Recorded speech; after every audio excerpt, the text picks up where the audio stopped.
Hey everyone, and welcome back to Vibrations and Manifestations. Hi.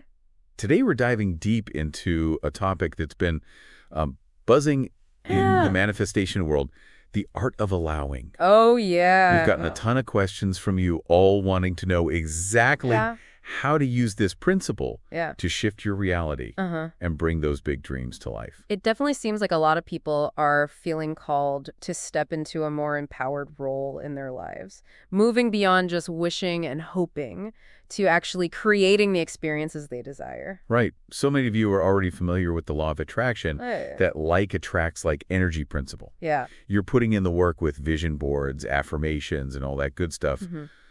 But then comes that tricky part, Yeah. actually receiving what you've called in. Yes. That's where the art of allowing comes in. That's it. It's that bridge between setting your intentions and seeing them blossom in your reality. Okay, I love that. Think of it like this. Yeah. You're a gardener who's planted these beautiful seeds of intention. Mm-hmm. You've nurtured them with positive thoughts and action. And now it's time to trust the natural process of growth and allow those seeds to sprout and blossom in their own time. Okay, I love that analogy. But for those who are just tuning in, let's back up for a second and connect this to the broader principles of manifestation. We've got the law of attraction, the law of deliberate creation, and now this idea of allowing. How do they all fit together? They're like the three essential ingredients in the manifestation recipe. Okay. The law of attraction lays the foundation, Mm-hmm. understanding that our thoughts and emotions have magnetic power, drawing in similar energies. It's like setting the stage for creation. So it's like saying, hey, universe, this is the vibe I'm putting out there. Send me more of that. Exactly. Then comes the law of deliberate creation, Okay. where we become conscious creators, Mhm. actively choosing our thoughts and feelings to shape our reality. We're no longer just reacting to life, we're intentionally shaping it. It's like saying, okay, universe, I'm not just wishing for things anymore. I'm taking the reins and focusing on what I want to create. Exactly. And that's where the art of allowing comes in. Okay. It's the key to unlocking the door and letting those manifestations in. It's about getting into vibrational alignment with what you want so you can actually receive it. So if the law of attraction is about understanding that our thoughts have magnetic power, and deliberate creation is about consciously choosing our thoughts to shape our reality, then allowing is the key to receiving what we've attracted through the first two laws. You nailed it. Think of it as the final piece of the puzzle, that surrender and trust that allows those desires to materialize in our physical experience. It's about moving beyond wanting and into a state of knowing, trusting that what we desire is already on its way. Okay, I'm with you so far. But this is where I think a lot of people get tripped up. It's one thing to say, I'm allowing this to happen. But what does that actually look and feel like? It can feel kind of abstract. That's a great question, and it's important to distinguish between true allowing and frankly of tolerating a situation. Okay. Think about it like this. Imagine you're stuck in traffic. Mm-hmm. You could get all tense and frustrated, honking your horn and stressing about being late. Yeah. That's tolerating. Okay. Or you could take a deep breath, put on some relaxing music, and trust that you'll arrive at your destination when you're meant to. That's allowing. So tolerating is like gritting your teeth and bearing it, while allowing is about finding that sense of peace and ease, even when things aren't exactly going our way. Precisely. Allowing is characterized by the absence of negative emotion. It's a state of freedom and lightness. It's about accepting that things are unfolding as they should, even when we don't have all the answers. It's like saying, okay, universe, I trust you.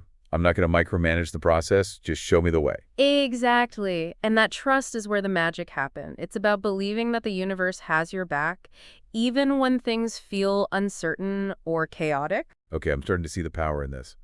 But how do we cultivate that deep sense of trust, especially when life throws those inevitable curveballs our way? It feels like a pretty high vibe to maintain. It definitely takes practice, but it gets easier over time. The first step is to become more mindful of where we're directing our attention. Okay. We're constantly bombarded with information these days. Yeah. News, social media, conversations, and a lot of it can trigger negative emotions and create resistance, which directly blocks the flow of allowing. So it's not just about thinking positive thoughts. It's also about being mindful of the information we're consuming.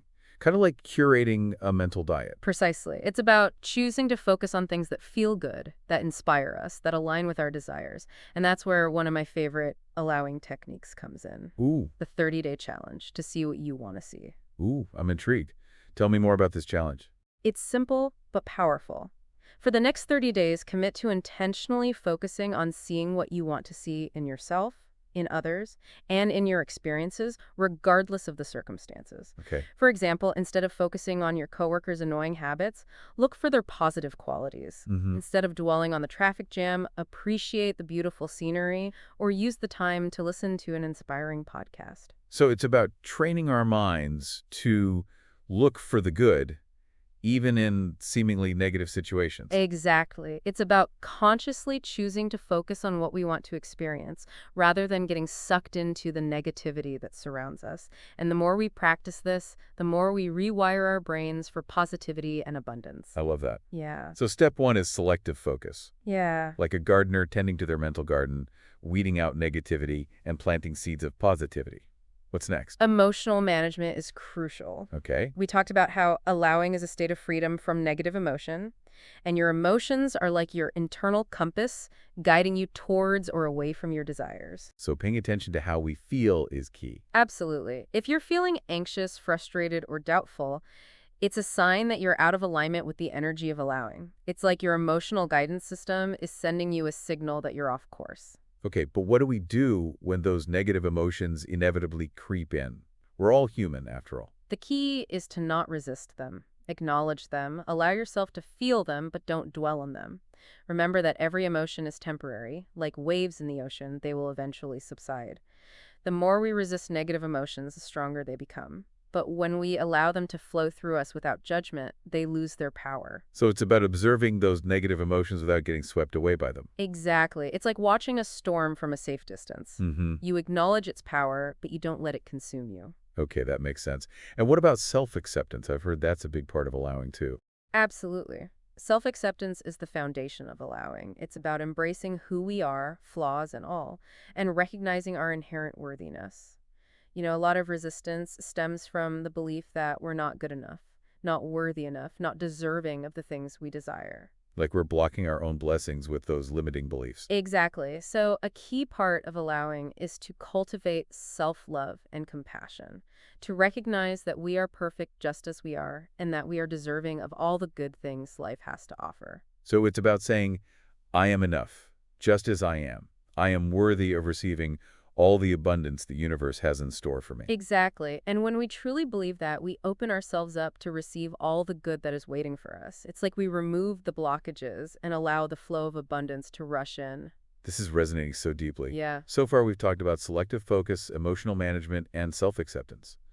Are there any other key aspects of allowing that we should know about? One of the most powerful practices for shifting into a state of allowing is connecting with our inner being, that wise, intuitive part of ourselves that is already connected to the infinite wisdom and abundance of the universe. Okay, let's talk about that. We've touched on this idea before, but it feels like a good time to dive a bit deeper.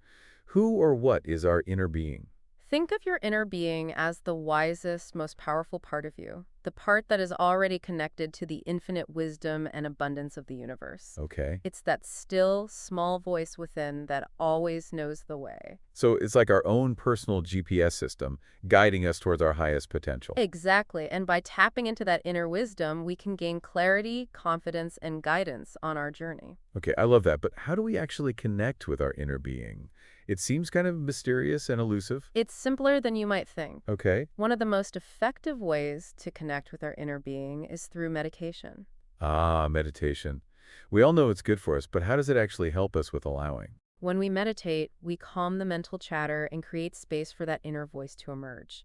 We release the grip of our ego, which is often driven by fear and doubt, and allow ourselves to be guided by a higher power. It's like we're tuning out the static of the external world and tuning into the frequency of our soul. Beautifully said. And in that space of stillness and receptivity, we're more likely to receive intuitive nudges, creative inspiration, and that deep inner knowing that everything is working out for our highest good. So meditation isn't just about relaxation. It's about accessing a wellspring of wisdom and guidance that can help us navigate our lives with more ease and grace. Absolutely. And when we connect with our inner being, we align ourselves with the energy of allowing. We tap into a source of strength and knowing that helps us release resistance and trust the unfolding of our lives. This is reminding me of a powerful quote from Abraham Hicks. One who is connected to this stream of who you really are is more powerful than millions who are not. That's a perfect way to sum it up. When we align with our inner being, we tap into a power that is greater than anything we could ever imagine. We become conduits for the flow of abundance, and manifestation becomes effortless. I'm feeling a shift in my energy just talking about this. Me too. So we've added connecting with our inner being and meditation to our allowing toolkit. Is there anything else we can do to cultivate this powerful state of being? One of the most potent practices is visualization. Ah, yes. Visualization is like creating a mental movie of the reality we want to experience. But I know that visualization can be challenging for some people. Any tips for those who struggle to create clear mental pictures? Absolutely. A common mistake people make is trying to force themselves to see a perfect, high-definition movie in their minds. But visualization is more about feeling than seeing. So it's not about creating a picture-perfect image, it's about tapping into the feeling of what you want to experience. Exactly. Start with general feelings rather than specific details. For example, imagine you're trying to visualize a new home. Instead of focusing on the specific number of bedrooms or the color of the walls, focus on the feeling of walking through the door and feeling a sense of peace, joy, and belonging. So it's about capturing the essence of the experience rather than getting bogged down in the specifics. Exactly.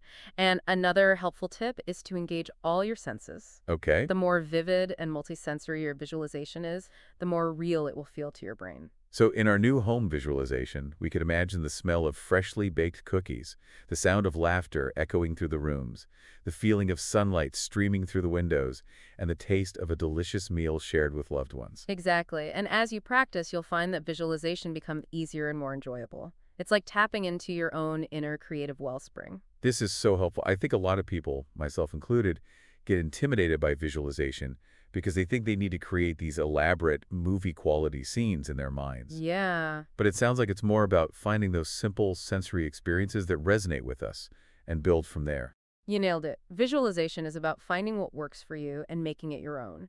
And the more you practice, the more you'll discover your own unique style and techniques. And the beautiful thing is that even a few minutes of visualization each day can make a profound difference in your ability to manifest your desires. This is so inspiring. I feel like I'm starting to grasp the true essence of allowing. Me too. But before we wrap up part one, I want to touch on one more crucial aspect of allowing: trusting the timing of our lives. Yes, this is a big one. It's so easy to get caught up in the when of manifestation. Yeah. We might have a burning desire for something, but it doesn't seem to be manifesting as quickly as we'd like. And that can trigger feelings of doubt and impatience, which, again, creates resistance. Oh, I think we've all been there. It's like, universe, I placed my order, where is it? But I can see how that impatience actually pushes what we want further away. Exactly. The universe has its own perfect timing for everything. And sometimes what we perceive as delays or obstacles are actually opportunities for growth and learning. It's like that saying, sometimes the wrong train takes you to the right station. Exactly. The key is to release the need to control the timeline and surrender to the flow of life. Remember, the universe is always conspiring in our favor, even when it doesn't look that way. So instead of stressing about when things will happen, we can choose to trust that everything is unfolding as it should and focus on enjoying the journey. You got it. And one of the most powerful ways to cultivate that trust is to celebrate every step along the way. Instead of waiting for the big ta-da moment, acknowledge and appreciate all the small wins, the synchronicities, and the unexpected blessings that appear on your path. It's like acknowledging those breadcrumbs the universe is leaving for us, guiding us in the right direction. Exactly. By appreciating those breadcrumbs, we strengthen our faith in the process and create a positive feedback loop that attracts even more abundance into our lives. Okay, so we've got selective focus, balancing wanting and allowing, being comfortable with not knowing, using affirmations, connecting with our inner being, meditating, trusting the timing of our lives, and visualization. That's a pretty comprehensive toolkit. It is, but remember, allowing is an ongoing practice, not a destination. It's about making a conscious choice every day to align with the energy of what we want to create. So it's about consistently tending to our mental and emotional gardens, weeding out negativity, planting seeds of positivity, and trusting that the universe will do its part. Beautifully said. We dove deep into the art of allowing, what it is, how it works, and why it's such a game changer when it comes to manifesting our desires. We talked about shifting from a mindset of wanting to a state of allowing, embracing those feelings of expectation and trust, like a gardener patiently waiting for their seeds to sprout. And we explored some practical techniques to cultivate allowing in our daily lives, things like selective focus, emotional management, connecting with our inner being through medication, and even visualization. Those are all powerful tools for getting into that vibrational sweet spot where manifestation becomes effortless. I'm already feeling a shift in my energy just thinking about all those tools, but I know what really brings these concepts to life, or real-life stories.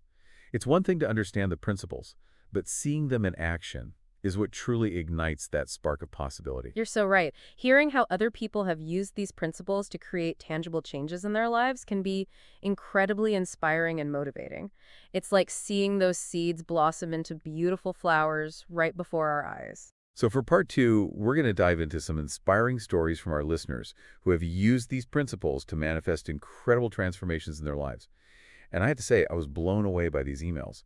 People are really tapping into the power of allowing and creating some amazing results. Yeah, it's so exciting. These stories highlight the power of allowing, especially when it comes to overcoming challenges and creating a reality that aligns with our deepest desires. It's like watching those seeds push through the soil and reach for the sun, even when the conditions aren't perfect. Okay, let's start with Hope's email. She wrote to us about how she turned her financial struggles around by shifting her focus to abundance. And I have to admit, I got a little teary-eyed reading her story. It's Oh, so powerful. it is. Hope's story is a beautiful example of how the law of attraction and the art of allowing can work together to create a dramatic shift in our reality. She was feeling so stuck, like she was drowning in debt and constantly worrying about money. It felt like a never-ending cycle of scarcity.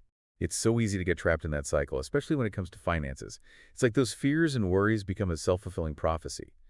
But Hope decided to break free. What was her turning point? She had this aha moment where she realized that her constant focus on lack was actually attracting more of it into her life. It was like she was unintentionally watering the weeds in her financial garden instead of nurturing the flowers. So she decided to change her focus, even though her current reality didn't reflect the abundance she desired. Exactly. She started small, focusing on things she was grateful for: her health, her loving family, her cozy apartment, and she began to visualize herself living a life of financial freedom, picturing those bills getting paid effortlessly, and feeling that sense of ease and abundance in her body. So she shifted her focus from lack to gratitude, even though her external circumstances hadn't changed yet. That takes a lot of faith and courage. It does, and that's the beauty of allowing. It's about trusting the process, even when we can't see the immediate results. And here's the amazing part. Within a few months, things started to shift for Hope. She received an unexpected bonus at work, landed a lucrative freelance project, and even found a $20 bill on the sidewalk. Wow, it's like the universe was just waiting for her to get into alignment with the energy of abundance so it could shower her with blessings. Talk about a powerful demonstration of allowing in action. It's such a beautiful reminder that when we release resistance and trust the process, the universe can orchestrate miracles. And it speaks to the importance of focusing on the feeling of having what we want, even before it manifests in the physical world. Okay, Hope's story is definitely giving me chills. Let's move on to Grace's email. She wrote about healing her relationship with her husband by choosing to see his positive qualities. And this one really resonated with me because I think we can all relate to those times when we get hyper-focused on our partner's flaws. Oh, absolutely. Grace's story is a testament to the transformative power of perception and the importance of allowing others to be who they are. She and her husband were going through a rough patch, constantly bickering and feeling disconnected. It was like they were both speaking different languages. It's so easy to fall into that trap of blaming our partners for our unhappiness. But Grace realized that she was contributing to the negativity with her own thoughts and focus. Exactly. She was so focused on what she didn't like about him, his messy habits, his tendency to be late, his lack of communication, that she was completely overlooking his wonderful qualities. It's like she was wearing those negativity glasses that filtered out all the good stuff. Exactly. But then she heard that powerful idea: see people as you want them to be. And that sparked a shift in her perspective. She realized that she had the power to choose how she saw her husband, and that her perception was creating her reality. So she decided to take off those negativity glasses and put on a pair of love goggles instead. I love that analogy. That's exactly what she did. She started making a conscious effort to focus on her husband's positive qualities: His sense of humor, his kindness, his work ethic, the way he always made her laugh. And she began to visualize them having a loving, harmonious relationship, picturing those sweet moments of connection and feeling the warmth of their love in her heart. So she basically rewrote the script of their relationship in her mind, focusing on the version she wanted to experience. Precisely. And what's even more amazing is that her husband started to change, almost as if he was responding to her shift in energy. He became more attentive, more communicative, and even started doing those little things around the house that had been driving her crazy. Wow. It's like her shift in perception and energy created a ripple effect that transformed their entire dynamic. It's a beautiful demonstration of the interconnectedness of everything, and it speaks to the idea that when we change ourselves, our world changes with us. Okay, I'm loving these stories. They're so inspiring. Let's wrap things up with Victor's email. He wrote about how he landed his dream job after years of struggling with self-doubt.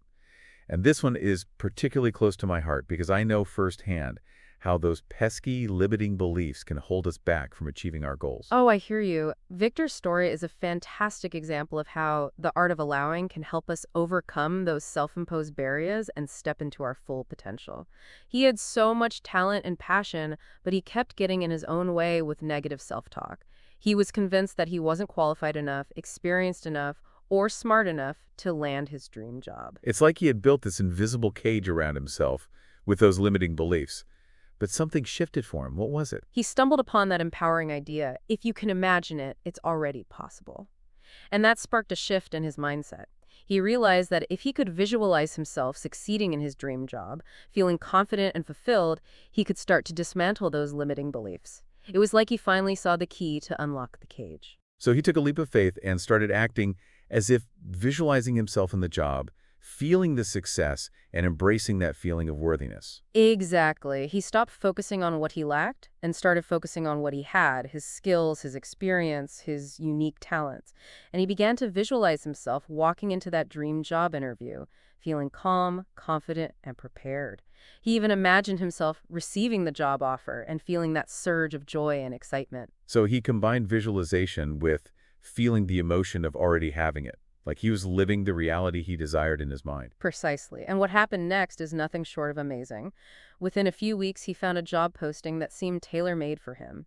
He applied, feeling a sense of confidence he had never experienced before, and you know what? He nailed the interview and landed the job. That's incredible. It's like his consistent practice of visualizing and affirming his worthiness created a vibrational match for his dream job. And when the opportunity arose, he was ready to seize it. Exactly. And it highlights the importance of believing in ourselves and our dreams, even when doubts and fears try to creep in.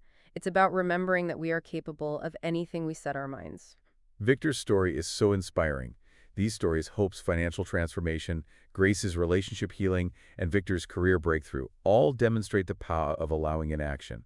They show that when we shift our focus, release resistance, and trust the process, we can create incredible transformations in our lives. It's like those tiny seeds bursting forth with vibrant life, reminding us that anything is possible. I'm feeling so energized by these stories. They're a powerful reminder that we are all capable of creating lives that are aligned with our deepest desires. Me too. But I know that not everyone's manifestation journey is a smooth, effortless ride. There are often bumps along the way, doubts that creep in, and challenges that test our faith. And speaking of challenges, we've got a few emails from listeners who are facing some roadblocks in their manifestation journeys. They're doing their best to embrace allowing, but they're feeling stuck, frustrated, and a little bit discouraged. That's understandable. Allowing can be a practice, and those pesky, limiting beliefs and fears can pop up even when we're doing our best to stay positive and aligned. So for part 3, we're going to dive into those common roadblocks people face when practicing the art of allowing, and share some practical tips for overcoming them. We'll explore those feelings of stuckness, those moments when doubt creeps in, and those times when it feels like the universe just isn't listening. We'll also share some additional tools and techniques to help you navigate those challenges and keep your allowing vibes high. We got some emails from listeners who are feeling stuck in their manifestation journeys despite putting in the effort. Daniel, for example, has been diligently working towards his dream job, visualizing, affirming, taking all the right steps, but still feeling like he's hitting a wall. Daniel's experience is so common. It's like he's doing all the right things, but there's still this underlying feeling of, lack of focus on what's missing rather than truly believing it's on its way. It's like he's planted those seeds of intention, but now he's constantly digging them up to see if they're sprouting yet. Exactly. And all that digging and worrying just disrupts the natural process of growth. Remember, allowing is about trusting that the universe has your back, that those seeds will sprout in their own time. So patience is key here. But how do we cultivate that patience when we're feeling impatient? It feels like a bit of a paradox. It is a bit of a paradox, but one helpful tip is to shift your focus from what's missing to what is working in your life.